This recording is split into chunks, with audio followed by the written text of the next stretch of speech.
So Ramesh, what we're going to talk about right now is 10 habits that destroy your confidence. So I'm going to go through it one by one, and then after every three, I'll hear your perspective about it. Ramesh, clear so far to you? You can unmute then. Yes. Okay, perfect. So one by one, we'll go about it. Okay. So the first habit that I've seen that kills confidence is letting other people's opinions dictate your decisions. Letting other people's opinion dictate your decisions.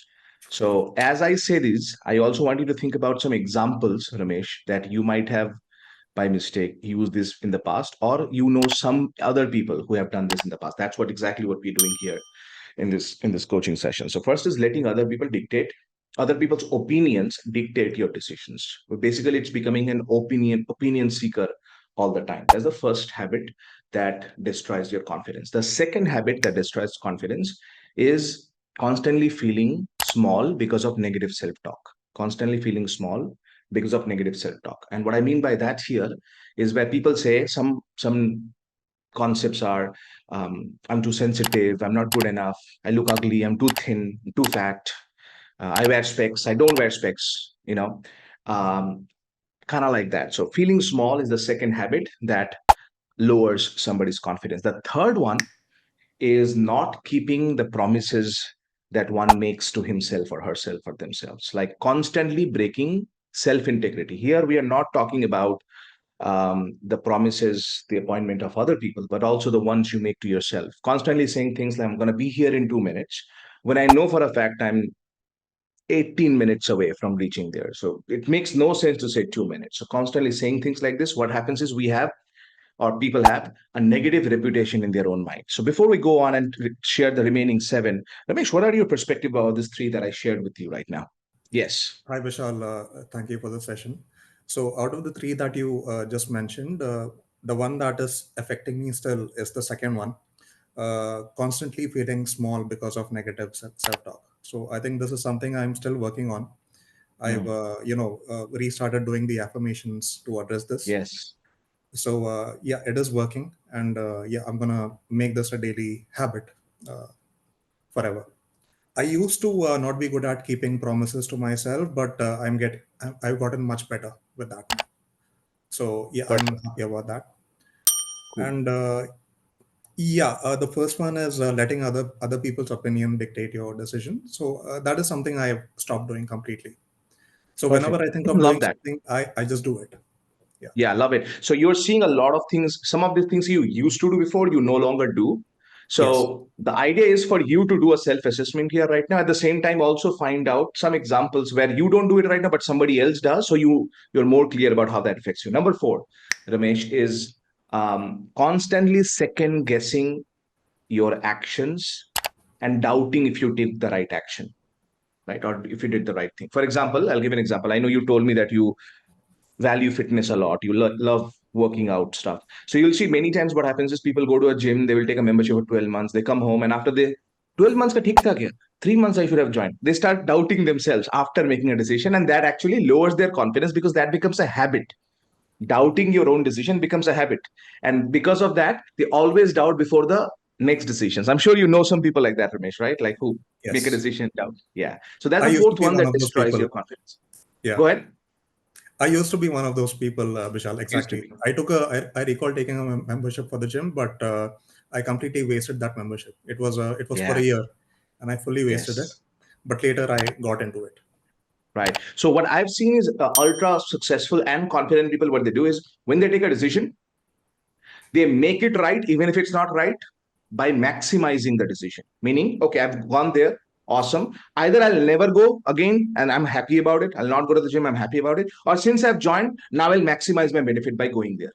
That means sometimes I can miss. Sometimes I'm not going to go. That's okay. But I'm not going to be a victim in my mind by thinking I should have, I could have, because what I've seen is if that person even finds the perfect gym with Arnold Schwarzenegger as their personal trainer, they will feel the same thing. Okay, Arnold is fine, but maybe I should have had Mike Tyson as the personal trainer because they're never happy about the decision. Okay, so that's number four. Number five is this is a habit that I had to work a lot on, which is not accepting compliments and feeling that people are just lying and being sweet. So I remember back in 2009, 2010, many times when I've given speeches, a lot of times Like I was much younger at that time. Many times people who are double my age used to come to me and who I in many ways idolized sometimes. They came and said, man, your speech was awesome. And I thought in my head, oh, they're just being nice to me. It can't be that true.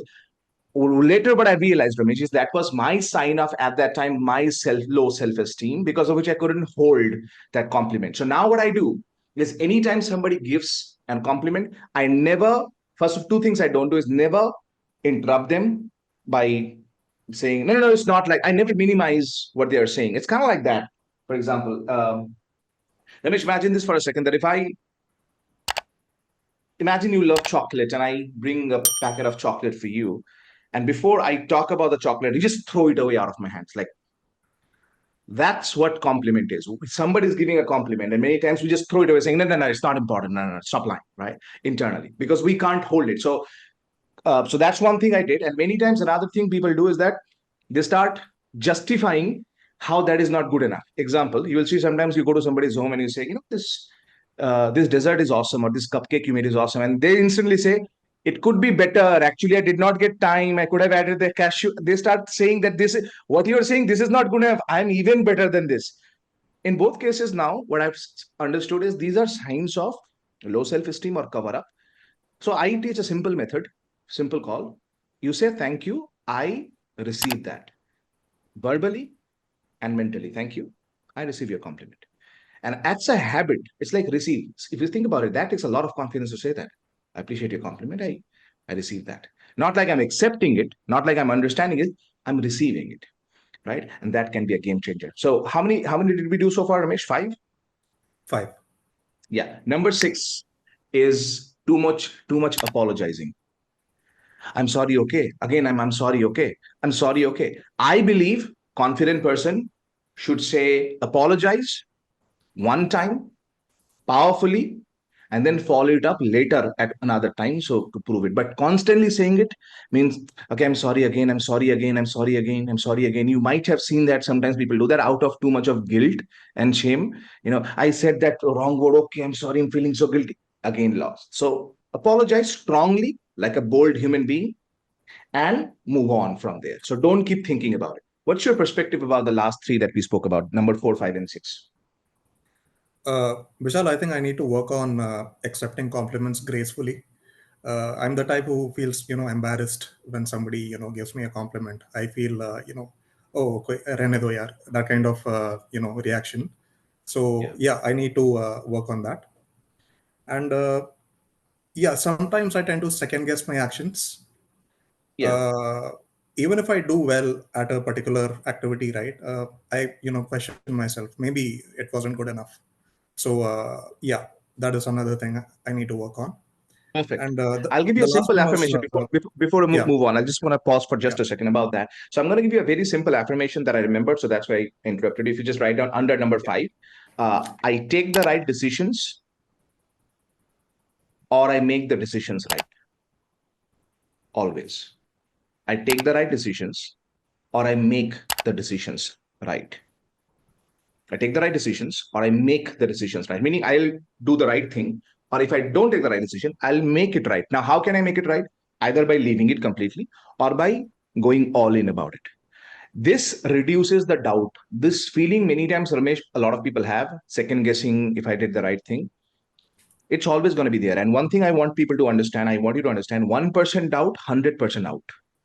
If you have 1% doubt in the relationship, that means you're 100% out. In a relationship, in a friendship, there is nothing called 99% committed, 99% happy, 99%. Like, think about it. Nobody can say I'm 99% pregnant.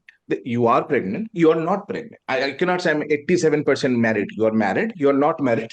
Correct. In the same way, I cannot say I'm 87% confident. You're confident. You're not confident. 1% doubt, 100% doubt. One more example. Are you a vegetarian or non-vegetarian, Ramesh? I'm a non-vegetarian. Okay. Yeah. So, do you know some people, some friends who are completely pure veg? I'll not have any non-vegetable. Yeah. Yes. Okay. Yes. Now, just imagine they come to your home. Let's say you have a family get together, and I know you love cats, so your cat is there sitting on the sofa, right? All the friends come for the meetup, and you say that, hey guys, just want to say before you're married, right? Yeah. Yeah. You say, hey, my wife and I, we have cooked something amazing. But before we do all that, we have a small, we prepared a little bit of soup for you. So just it's gonna be good. Hey, everybody's like feeling, yeah, man, it's winter evening. We can use some soup. And you start giving the soup bowl to everybody. And there are two vegetarian people, Jain people, Agarwal people, they're sitting in the back and in the sofa. And you say, hey, this is vegetarian soup, but don't mind, small piece of chicken just fell, just small piece. Small piece, big piece, it doesn't matter. The fact that the chicken fell, they were not going to eat or have the soup at all. Because the fact that even 1% small particle of a chicken fell there, it's no longer a vegetarian soup. Even 1% of a small particle of doubt can crush the confidence. Does that make sense to you? Yeah. 1% doubt, 100% out. You were talking about number 6 now. Yeah, I think I don't have this problem. I don't, apologize too much, but I do apologize at least once if I've made a mistake. Yeah. Bingo. Bingo. Thank you. Number 7, gossiping about other people's lives constantly. And when I say gossiping, Kirti, it's not just about gossiping about friends, also about gossiping about how Ambanis should not do such big event. They should only give away the money to the poor people. This person who's saying does not give even 10 rupees to anybody. But he has an idea why Ambani should not have. So I'm not talking, maybe they should, maybe they should not. Thing is, that's not my business. What other people do is not my business. Gossiping basically means finding fault of this, from of somebody who's at a distance and not confronting them. For example, if the Ambanis come to in front of them or that boss comes in front of them, they're not going to have the balls and the confidence to say that on their face, but they will be keyboard warriors typing stuff. Did you hear? I think he's having an affair with her. Did you hear? She bought a car. I don't know where she got the money. It's not anybody's business. So it's very important I heard this line many years ago. It's your self growth and self improvement is your 100% job, meaning it's not your job to make somebody else improve. They should improve. Why they are not doing it? Of course you can think about it, but at the same time it's important that gossiping is not something that can be valued in the long term, because it can take our confidence down. Number 6 7 Number 8 is living more on your phone, laptop, than real conversations with real people. This is a very big problem, even though it's very common problem, but using phone too many times, too often, and not using it. So one hack that we have that you can use in case you haven't is turning on the grayscale on your phone. So the phone, instead of being color, it will become black and white, right? And any phone can do that. Any smartphone can do that. And as a result, what happens is your eyes don't like the black and white color anymore. And because of that, you will use your phone less. So more conversations are extremely valuable. That is number 8. Number 9, something that takes anybody's confidence down is not continuing the journey toward transformation. You'll see sometimes people start learning something, a skill, speaking skills, leadership skills, productivity, performance, and after 2 3 months they give up. They don't continue the journey, and as a result, what happens for them? Everything that was built up goes down. It's kind of like going to the gym to work on your biceps for 45 days and then not going for 6 months. What happens is the biceps don't grow and they don't sustain that power there at all. So that's number 9. And the last one, the biggest mistake people make when it comes to confidence is hang out with other people where there is no challenge. Hang out with people where there is no challenge, meaning just being with comfort zone people, all good, hearing just compliments. We call it the balance method. You need people who make you comfortable, and we also need people who make you challenged constantly. Proper balance is important. If you only stay with people who are challenging you on or giving you comfort, you have a comfortable life. If you're only with people who are only giving you challenge, you don't feel appreciated.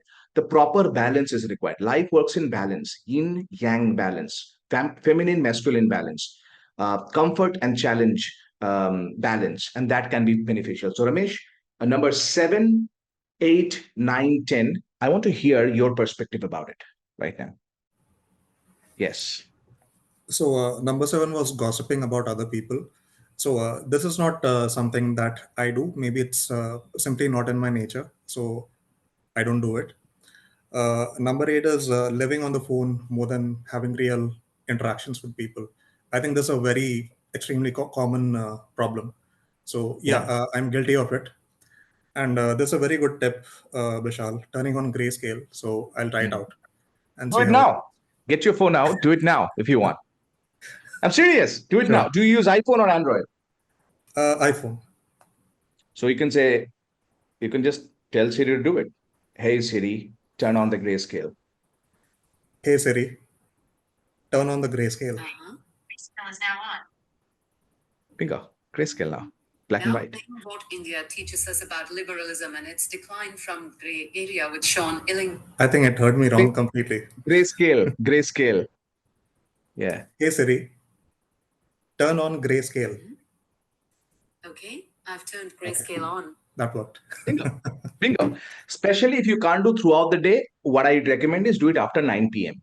Because your brain should not be getting activated, especially at night. It will hamper the long-term health of your sleep quality and poor sleep, basically the quality of the sleep, and that's not something we want. So, Ramesh, why don't you, before moving on to the next module that we're going to discuss, why don't you repeat one by one, taking time, all the 10 habits that lower people's confidence, and your one sentence explanation about each habit. Here is the habit, here is the explanation. Here's the habit, here's the explanation. Again, I'm making you do it so that it gets into your subconscious mind. It's not about whether you do it or not. It can become a game changer for you. So go ahead. Okay, so the first one is letting other people's opinions dictate your decisions. Uh, so a simple explanation is don't listen to other people. Just have strong beliefs, core values, and follow them. Yeah. And number two is constantly feeling small because of negative self-talk. So to address this, you can do your daily affirmations to make sure that Yes. you completely remove any kind of negative self-talk. Yeah. Number three is not keeping the promises to self. So just make sure, focus on being more committed to your decisions. So I think that will help. Number four, constantly second guessing your action. So I think what you can do for this is be confident in your decisions and don't question yourself. Move on to the Right. next. Yeah. Number five is not accepting compliments. Don't do Mm. that. Don't be embarrassed. Just accept it gracefully. Say thank you. Mm. I accept your compliment. Mm. Number six is too much apologizing. Yeah. It's good to apologize, but do it once if you've done something wrong. Don't keep Yeah. apologizing and making yourself feel small. Number seven is gossiping about other people. Sometimes it's just better to mind your own business and focus on yourself rather than what others are doing. And number eight is living more on the phone rather than speaking, having real conversations with people. For this, just try turning on grayscale on your phone, and don't use your phone as much. Don't use it first thing in the morning. Uh, Number nine is not continuing the journey to transformation. So here again, once you make certain decisions, be committed to that decision and follow through. That's the only way to do it. Bingo. And number 10 is hang out with people that don't challenge you. So I think this is more about being in the comfort zone. So be with people who, push you to be better in life, who are always challenging you. That's how you grow as a person. So yeah. Absolutely. Bingo. Ramesh, let me ask you a question. When somebody applies this, based on your experience being in this program for the last 3 to 4 months, what do you think will be the impact in somebody's life if they apply these 10 tips in their life? What do you think based on your experience being here in this program? I think they will become a lot more confident. For example, before this program, I was like a very underconfident person, but now I feel I'm able to speak freely, express Yeah. my thoughts much better. So Yeah. yeah, I think that's one of the biggest benefits. And of course, you'll So become a much better communicator. Yeah. speaking freely, speaking confidently, being a much better communicator. Absolutely. Bingo. Thank you. Thank you, Ramesh. Okay. Cool.